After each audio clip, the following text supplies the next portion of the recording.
Hello viewers, நான் Jose. அனுநாக்கி பற்றின தகவல்கள் மெசபடோமியா கல்வெட்டுகளில் குறிப்பிட்டிருக்கு. அனுநாக்கியோட மீனிங் அரச ரத்தத்தை சேர்ந்தவங்க வானத்திலேருந்து வந்தவங்கன்னு சொல்லப்படுது.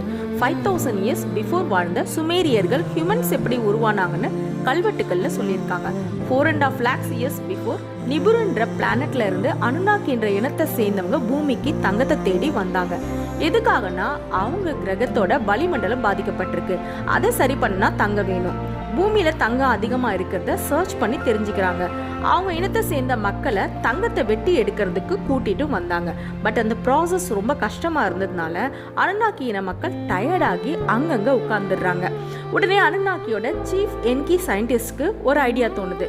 பூமியில இருக்கிற குரங்கு மனிதர்களோட டிஎன்ஏவை எடுத்து அனுநாக்கி மக்களோட டிஎன்ஏவோட ஒன்னா சேர்த்து புதுசா ஒரு உயிரினத்தை கிரியேட் பண்றாங்க.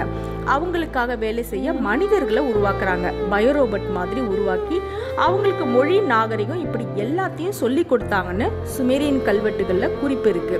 அனுநாக்கி இனத்துக்கு தேவையான தங்கம் கிடைச்சதும் பூமியை விட்டு கிளம்பினாங்க. கிளம்புறதுக்கு முன்னாடி மனித இனத்தை ஃபுல்லா அழிக்கிறதுக்காக தி கிரேட் ஃப்ளட்டையும் உருவாக்கிட்டு போயிட்டாங்களாம். ஆனா மனிதர்களை உருவாக்குன சீஃப் சயின்டிஸ்ட் மனிதர்களுக்கு மேல இறக்கப்பட்டு கொஞ்சம் மனிதர்களை மட்டும் காப்பாற்றினாருன்னு சொல்லப்படுது. இதெல்லாம் மெசபடோமியா மித்தாலஜி ஸ்டோரியா கூட இருக்கலாம். அப்படின்னா நம்மளை படிச்சது கடவுளா இல்ல வேற்று கிரகவாசிங்கன்னு சொல்ற ஏலியன்ஸா?